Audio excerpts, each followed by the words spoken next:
আপনি যদি সাইয়েদনা উমরে ফারুকের জীবনের দিকে তাকান, এমন কঠোর, এমন বীর সেনানী ছিলেন। সাইয়েদনা উমরে ফারুক যদি রাস্তার এই মাথা দিয়ে হাঁটা শুরু করতেন, শয়তান উমরে ফারুককে দেখলে ওই রাস্তা রেখে দিয়ে অন্য রাস্তা দিয়ে হাঁটতো। সুবহানাল্লাহ।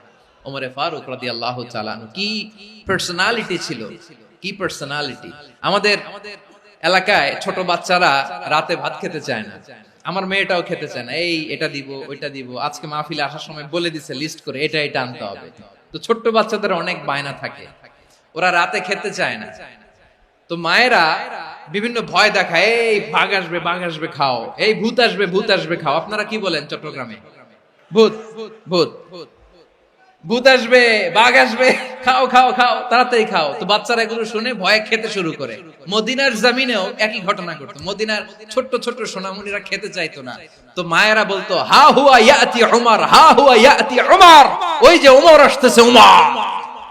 ওমরে ফারুকের কথা শুনলে বাচ্চারা একেবারে ঠান্ডা।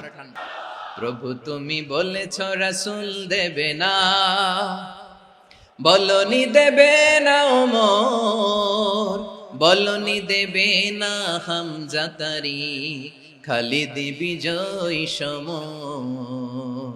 প্রভু তুমি বলেছ রাসূল দেবে না, বলনি দেবে না ওমর, বলনি দেবে না হামজা তারি, খালিদ বিজয় সমর। প্রভু তুমি বলেছ রাসূল দেবে না। আল্লাহু আকবার। ওমরে ফারুক রাদিয়াল্লাহু তাআলা আনহু, ওনার কথা শুনলে গায়ের মধ্যে গুজবাম হয়, গায়ের পশমগুলো দাঁড়িয়ে যায়। সুবহানাল্লাহ বলেন। কি পার্সোনালিটি ছিল, কি ব্যক্তিত্ব ছিল। মুনাফিকরা ওমরে ফারুককে জমের মতো ভয় পেত। শয়তান, খুদ শয়তান এই রাস্তা দিয়ে আসলে শয়তান অন্য রাস্তা দিয়ে হাঁটত। ওমরে ফারুক রাদিয়াল্লাহু তাআলা আনহুর জীবনে যদি দেখেন, তাহলে সেখানে আপনি আদালতের, ইনসাফের, সুশাসনের, জাস্টিসের নমুনা দেখতে পাবেন। কয়টা শুনবেন? সাইয়েদনা ওমরে ফারুক রাদিয়াল্লাহু তাআলা আনহুর সন্তান আব্দুর রহমান মিশরে মদ খেয়ে মদ্যপ অবস্থায় ধরা পড়েছে। মদ খাওয়ার কারণে, মদ যদি কেউ পান করে আর যদি প্রমাণিত হয়, তার বিচার হলো 80 বেত। আওয়াজ করে বলেন কয় বেত? বাংলাদেশেও তো এই আইন আছে নাকি? বাংলাদেশে আছে? হ্যাঁ, মদ খাইলে 80 বেত, এই আইন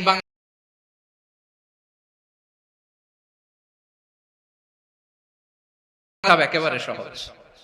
ওমরে ফারুক রাদিয়াল্লাহু তাআলা আনহু ছেলে ভুল করে মদ পান করে ফেলেছিলেন। আব্দুর রহমান, ঘটনা ঘটেছে মিশরে। মিশরের গভর্নর তখন আমর ইবনে আস রাদিয়াল্লাহু তাআলা আনহু। আব্দুর রহমানের ভাই যে গভর্নরকে বলল, গভর্নর যদি একটু দয়া করেন, খলিফার ছেলে আমার ভাই আব্দুর রহমান মদ্যপ অবস্থায় ধরা পড়েছে, জনসম্মুখে যদি আপনি বেত্রাঘাত করেন আমাদের প্রেস্টিজ থাকে না, যদি 80 বেত আপনি মারেন আমার কোনো কথা নাই, কিন্তু ঘরের ভেতরে মারেন। আব্দুর রহমানের ভাইয়ের সুপারিশ শুনে সাইয়েদনা আমর ইবনে আস রাদিয়াল্লাহু তাআলা আনহু রাজি হয়ে গেলেন। ঘরের ভেতরে লোকচক্ষুর আড়ালে 80 বেত তিনি মানলেন। কিন্তু ঘটনাক্রমে এই কথা লুকিয়ে লুকিয়ে ঘরের ভেতরে 80 বেত মারার কথা সাইয়েদনা ওমর ফারুক মদিনা থেকে জানতে পারলেন। মদিনা থেকে তিনি ফরমান জারি করলেন, এই বিচার যেমনটি আমর ইবনে আস আদায় করেছে, এটা প্রকৃতপক্ষে আদায় হয় নাই। আসো সবাই মদিনায় আসো, আমর ইবনে আস মদিনায় আসো, আব্দুর রহমানও আসো, সবাই আসো, জনসম্মুখে এই বিচার কার্যকর করতে হবে। সাইয়েদনা ওমর ফারুক মসজিদে নববীর পিলারের মধ্যে নিজের ছেলেকে বাঁধলেন, আবার জনসম্মুখে 80টা বেত তার গায়ের মধ্যে মারলেন। মাজমুয়ে ফাতাওয়া ইবনে তাইমিয়া রাহিমাহুল্লাহ উনি এটা নকল করেছেন। এটা সবচেয়ে বিশুদ্ধ মত। আর অনেক মত আছে, মারা গেছে কবরের উপর, ওগুলো বাদে দিলাম। কেমন খলিফা ছিলেন, কেমন খলিফা। পশ্চিমারা তোমরা জাস্টিস আমাদেরকে শেখাও, ইনসাফ কারে বলে, সুশাসন আমাদেরকে তোমরা শেখাও।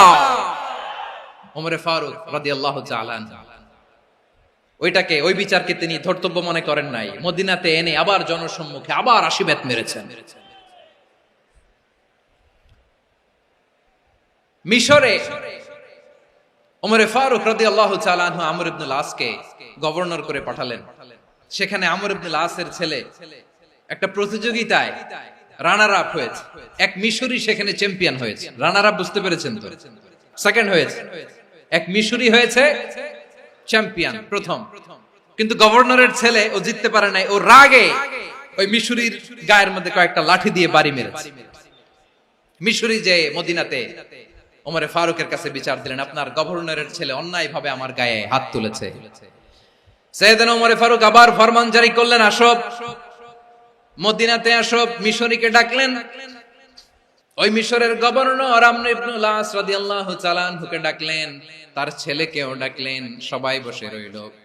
আমর ইবনুল আস রাদিয়াল্লাহু তাআলা আনহু মাথা নিচু করে বসে আছেন, লজ্জায় কাচুমাচু। হায় হায়, আজকে আমার ছেলের কারণে আমিরুল মুমিনিন খলিফাতুল মুসলিমিন ওমরে ফারুকের কাছে আমি জনসম্মুখে লজ্জিত হচ্ছি। সাইয়েদনা ওমরে ফারুক বললেন, এই নাও লাঠি। গভর্নরের ছেলে তোমার মাথার মধ্যে যতগুলো বাড়ি মেরেছে, আজকে জনসম্মুখে তুমি অতগুলা বাড়ি মারো। মিশরি বলে, থাক, আপনি যে ডেকে আনছেন সবার সামনে এটা বলছেন, এতেই আমি খুশি। আল্লাহু আকবার। আপনার মহানুভবতা দেখে আমি খুশি, আর অপমানের দরকার নাই। ওমরে ফারুক বলে, না, খবরদার, এই কথা মিশরি তুমি বলো না, মারো, যতগুলা বাড়ি মেরেছে মারো। বাধ্য হয়ে মিশরি আমর ইবনুল আসের সামনে ওনার কলিজার টুকরা সন্তানের মাথার মধ্যে বাড়ি মারতে আরম্ভ করলেন। ঠিক যতগুলা বাড়ি গভর্নরের ছেলে আমর ইবনুল আসের ছেলে মিশরির গায়ে মেরেছিল, মাথায় মেরেছিল, মিশরি গুনে গুনে ততটা মারলেন।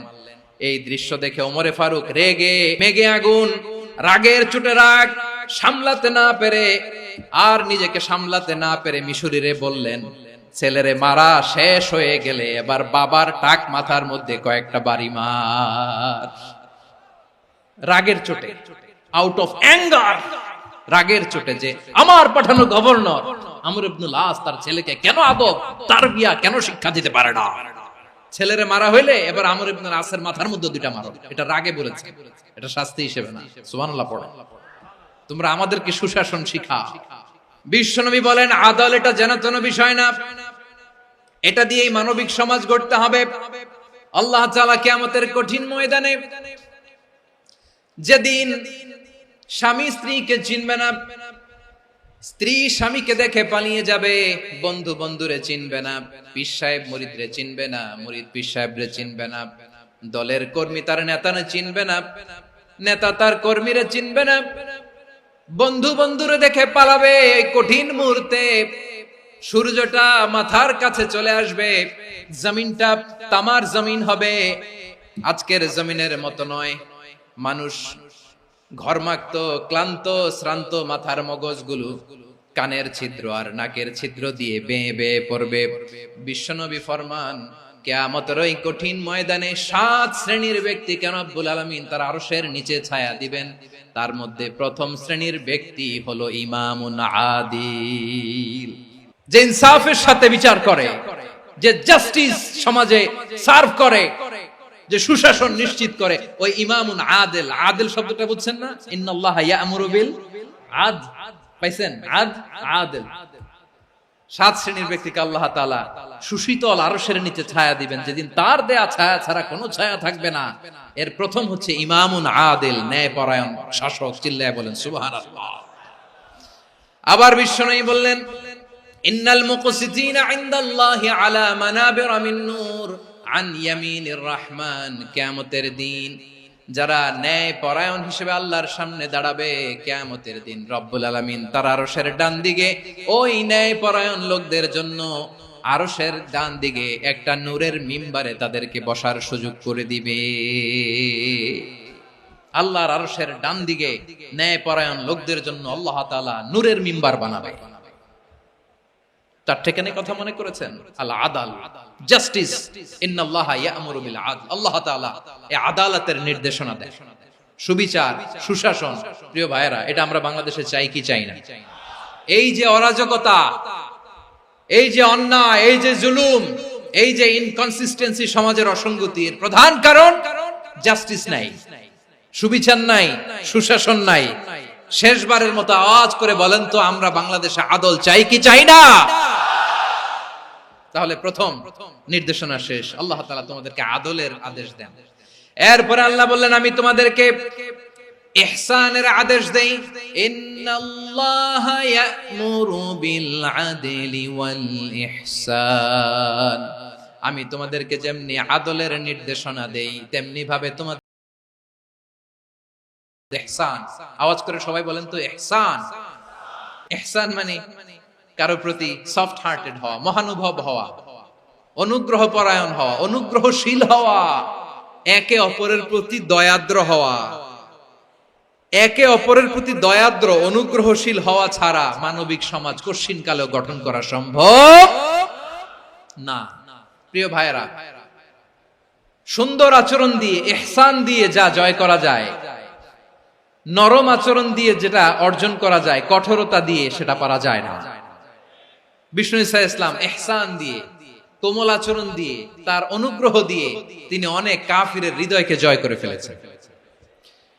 সাইয়েদনা সুমামা ইবনে উসাল রাদিয়াল্লাহু তাআলা আনহুর কথা মনে পড়ে যায়। তিনি ছিলেন ইয়ামামার বাদশা। মদিনাতে বিশ্বনবীকে হত্যা করার নিয়তে এসেছিলেন। গোপনে গোপনে বিশ্বনবীকে হত্যা করে আবার ইয়ামামাতে তিনি ফিরে যাবেন। কিন্তু কি অবাক করা কাণ্ড, হত্যা করতে পারে নাই, সাহাবাদের হাতে তিনি ধরা পড়ে গেলেন। সাইয়েদনা সুমামা ইবনে উসাল রাদিয়াল্লাহু তাআলা আনহু হত্যার নিয়তে আসলেন, কিন্তু হত্যা করতে পারলেন না। সাহাবারা ওনাকে ধরে ফেললেন, ধরে মসজিদে নববীর পিলারের মধ্যে বেঁধে রাখলেন। সুমামা ইবনে উসাল, সিরাত থেকে শুনে, সিরাত থেকে শোনাচ্ছি, রাদিয়াল্লাহু তাআলা আনহু ইয়ামামার অধিপতি ছিলেন। বিশ্বনবীকে হত্যার জন্য আসছেন, ধরা পড়ে গেছেন, এখন মসজিদে নববীতে বেঁধে রাখছেন। তার মানে বন্দী। এখন স্ট্যাটাস কি? বন্দী, ক্যাপটিভ। তো বিষ্ণু ঈসা ইসলাম সাহাবাদেরকে বললেন তার খোঁজ খবর নিও, সুমামা ইবনে উসালের খোঁজ খবর নিও। সাহাবারা বলেন ইয়া রাসূলুল্লাহ, আপনাকে হত্যা করতে এসেছে, তার তো কঠিন ক্যাপিটাল পানিশমেন্ট হওয়া দরকার, কঠিন শাস্তি হওয়া দরকার। বিশ্বনবী বললেন না, আমি যেটা জানি তোমরা সেটা জানো না, তোমরা সুমামার সাথে ভালো আচরণ করো। বিশ্বনবী সুমামার কাছে গেলেন। প্রথম দিন যে তিনি কালেমার দাওয়াত দিলেন, ইমানের দাওয়াত দিলেন, ইসলামের দাওয়াত দিলেন, রিসালাতের দাওয়াত দিলেন, আখিরাতের দাওয়াত দিলেন। পরের দিন যে বিশ্বনবী সালাতের দাওয়াত দিলেন, যাকাতের দাওয়াত দিলেন, ইসলাম কি, কিভাবে, কেমন করে পালন করতে হয় চমৎকার আর্টিকুলেট করতে শুরু করলেন। তন্ময় হয়ে সুমামা ইবনে উসাল রাদিয়াল্লাহু তাআলা আনহু বিশ্বনবীর কথাগুলো শুনতে আরম্ভ করলো। একদিন নয়, দুই দিন নয়, টানা 3 দিন বিশ্বনবী সুমামার কাছে ইসলামকে প্রেজেন্ট করেছেন, উপস্থাপন করেছেন। আওয়াজ করে বলেন কয় দিন? 3 দিন। 3 দিন মসজিদে নববীতে বাধা। আর সাহাবীদেরকে বললেন তার খোঁজ খবর নিও, তোমরা যে রুটি বানাও এর মধ্যে সবচেয়ে ভালো আটার রুটিটা তারে দিও, সবচেয়ে রিফাইন্ড খেজুর, যেটা পিওর খেজুর, এটা তারে দিও। আর বিশ্বনবী নিজে বলেছেন দুধ দহন করে সুমামার জন্য নিয়ে যেও। সুবহানাল্লাহ পড়বেন না? সবাই তো অবাক, ইয়ামামা থেকে আসছে নবীকে হত্যা করতে, বিশ্বনবী দেখে তারে জামাই আদর করে। একদিন নয়, 2 দিন নয়, টানা 3 দিন বিশ্বনবী এভাবে সুমামার কাছে যে ইসলামকে প্রেজেন্ট করতে আরম্ভ করলেন, ইসলামকে উপস্থাপন করতে শুরু করলেন। আর তাকে চমৎকার এন্টারটেইনমেন্ট, আপ্যায়ন দিতে আরম্ভ করলেন। টানা 3 দিন যখন ইসলামের দ্য বিউটিজ অফ ইসলাম, ইসলামের সুমহান বাণী, সৌন্দর্য তার কাছে উপস্থাপন শেষ, তাকে আপ্যায়ন শেষ, বিশ্বনবী বললেন সাহাবাদেরকে যাও এবার সুমামার হাতের পায়ের রশি দুটো খুলে দাও। সাহাবারা তর্ক জুড়ে দিলেন, লা ইয়া রাসূলুল্লাহ, এমনটা করবেন না, তো ভয়ঙ্কর ভয়ঙ্কর খুনি, কি জানি কি হয়ে যায়। বিশ্বনবী বললেন না, তার হাতে পায়ের রশিগুলো খুলে দাও। সাহাবারা বিশ্বনবীর কথা মতো তার হাতে পায়ের রশিগুলো খুলে দিল। সুমামা মুহূর্তের মধ্যে মসজিদে নববী থেকে বের হয়, ইয়ামামায় ফিরে না যে মসজিদে নববীর পাশে একটা খেজুর বাগান ছিল সেখানে চলে গেলেন। সেখানে একটা ছোট্ট কুয়া ছিল, কুয়ার পানি দিয়ে তিনি গোসল করলেন। সুবহানাল্লাহ পড়েন। কুয়ার পানি দিয়ে গোসল করে মসজিদে নববীর সামনে এসে বিশ্বনবী এবং সাহাবাদের সামনে দাঁড়িয়ে সাব্বাবা উঁচু করে বললেন, আশহাদু আল্লা ইলাহা ইল্লাল্লাহ ওয়া আশহাদু আন্না মুহাম্মাদান আবদুহু ওয়া রাসূলুহু। আমি সাক্ষ্য দিচ্ছি আল্লাহ ছাড়া কোনো ইলাহ নাই, আর মুহাম্মদ আল্লাহ তাআলার প্রেরিত বান্দা এবং রাসূল। প্রিয় ভাইরা, ইহসান দিয়ে যা জয় করা যায়, কঠোরতা দিয়ে সেটা কঠিন কালেও জয় করা যায় না। আওয়াজ করে বলেন ঠিক কি না? এবার সুমামা দাঁড়িয়ে বলে, ওগো নবী, আমি তো কালিমা পড়ে মুসলমান হয়ে গেলাম, এবার শোনেন, এই মুহূর্তের আগে আপনার চেহারার চাইতে নিকৃষ্ট কোনো চেহারা আমার কাছে ছিল না, কিন্তু শাহাদা পাঠ করার পরে আপনার চেহারার চাইতে উত্তম শ্রেষ্ঠ কোনো চেহারা আমার কাছে আর নাই। ও নবী, আজকের দিনের আগে ইসলাম ধর্মের চেয়ে নিকৃষ্ট অপছন্দনীয় কোনো ধর্ম আমার কাছে ছিল না, কিন্তু এই মুহূর্ত থেকে ইসলামের চেয়ে সেরা শ্রেষ্ঠ পছন্দনীয় কোনো ধর্ম আমার কাছে নাই। নবী গো, আজকের দিনের আগে মদিনার চাইতে অপছন্দনীয় নিকৃষ্ট কোনো শহর আমার কাছে ছিল না, কিন্তু এই মুহূর্তের পর থেকে মদিনার চাইতে কোনো শ্রেষ্ঠ শহর আমার জানা নাই। সে ছিল গমের বড় ডিলার, গম বেচতো। কি বেচতো? তার গম কিনে মক্কার লোকেরা রুটি খাইতো। সে ঘোষণা দিল, আজকে থেকে মক্কাবাসীদের জন্য সব গম আমি হারাম করে দিলাম, মক্কাবাসী এখন না খেয়ে মরে। সুবহানাল্লাহ পড়বেন না? মক্কাবাসী বিশ্বনবীর কাছে আসলেন, এসে বললেন, মুহাম্মদ, আমরা তো তোমার ভাই, তোমার চাচা, তোমার ভাতিজা, তোমার আত্মীয়, তুমি সুমামারে বলো সে যেন আবার গমের সাপ্লাই মক্কার জন্য অনুমতি দিয়ে দেয়। বিশ্বনবীর অনুমতি ক্রমে সুমামা আবার মক্কাতে গম পাঠাতে শুরু করলো। পড়েন সুবহানাল্লাহ। ইহসান, ইহসান দিয়ে আপনি যেটা জয় করতে পারবেন, you can win the heart of your enemies. ইহসান দিয়ে আপনি আপনার শত্রুর হৃদয়কে জয় করতে পারবেন। এজন্য আল্লাহ বললেন, ওয়া আনফিকু ফি সাবিলিল্লাহি ওয়া লা তুলকু বিআইদিকুম ইলাত তাহলুকা ওয়া আহসিনু ইন্নাল্লাহা ইউহিব্বুল মুহসিনিন। তোমরা আল্লাহর রাস্তায় দান করবে আর নিজেরা নিজেদেরকে ধ্বংসের হাতে ঠেলে দিও না। তোমরা একে অপরের প্রতি ইহসান করবে, কারণ ইহসানকারীদেরকে আল্লাহ বড় ভালোবাসেন। সুবহানাল্লাহ পড়েন। আবার সূরা রহমানে আল্লাহ বললেন, হাল জাযাউল ইহসানি ইল্লাল ইহসান ফাবিআইয়ি আলা, সবাই পড়েন, ফাবিআইয়ি আলাই রাব্বিকুমা তুকাযযিবান। ইহসানের প্রতিদান হিসেবে ইহসানি হয়। বিশ্বনবী সুমামার প্রতি যেমন ইহসান করেছেন, সুমামাও ঠিক তেমন ইহসান ফিরিয়ে দিয়েছে। ঠিক কিনা বলেন? তাহলে এক নম্বরে হচ্ছে আদ, ন্যায় বিচার। দুই নম্বরে সবাই বলেন ইহসান, সদাচরণ। ইহসান দুই ধরনের প্রিয় ভাইরা, ইহসান ফিল ইবাদা, ইহসান ফিল মুআমালা। ইহসান ফিল ইবাদা হচ্ছে একাগ্র অনুভবে ইবাদতে ডুব দেওয়া, এর নাম ইবাদতের ইহসান। সুবহানাল্লাহ পড়ুন। বিশ্বনবী বলেন, ইহসান মানে কি জানো নাকি? হাদিসে জিবরিলে সাইয়েদনা জিবরিল আলাইহিস সালাম বিশ্বনবীকে বললেন, আখবিরনি আনিল ইহসান। নবী আমাদেরকে বলেন ইহসান মানে কি? বিশ্বনবী বললেন, আনতা আবুদাল্লাহা কাআন্নাকা তারাহু ফাইন লাম তাকুন তারাহু ফাইন্নাহু ইয়ারাক। ইহসান মানে হলো এমন ভাবে তুমি আল্লাহর সামনে নিজেকে উজাড় করে ইবাদত করবে, তুমি ভাববে তুমি আল্লাহকে দেখতে পাচ্ছ। আর এটা যদি ভাবা তোমার জন্য কঠিন হয়ে যায়, অন্তত এতটুকু তুমি ভাববা যে আল্লাহ তোমাকে দেখতে পাচ্ছেন। ঠিক কিনা বলেন? ও আমার বীর চট্টলার ভাইয়েরা, কেউ যেটা দেখে না সেটা দেখে কে? এই বিশ্বাস হৃদয়ের মধ্যে আছে? নামাজে যখন দাঁড়ান এই ফিলিংসটা আনা যাবে? এসা পর্যন্ত যে আমরা হায়াত পাবো কোনো গ্যারান্টি আছে? সবাই আওয়াজ করে বলেন, গ্যারান্টি আছে? গ্যারান্টি নাই। এজন্য বিষ্ণু ইসলাম বলেছে, এমন ভাবে নামাজে দাঁড়াও, ইবাদত করো, মনে করো হতে পারে এটাই আমার জীবনের শেষ নামাজ। পারফর্ম দ্য সালাহ as if this is your last and final prayer. এমন ভাবে সালাতে দাঁড়াও, ভাবো হতে পারে এটাই তোমার জীবনের শেষ নামাজ। এমন ভাবে নামাজে দাঁড়াও, ভাবো এটাই শেষ নামাজ। তাহলে নামাজে একাগ্রতা বাড়ায় দিবে কে? ফলে ইবাদতের ইহসান আমাদের অর্জিত হবে।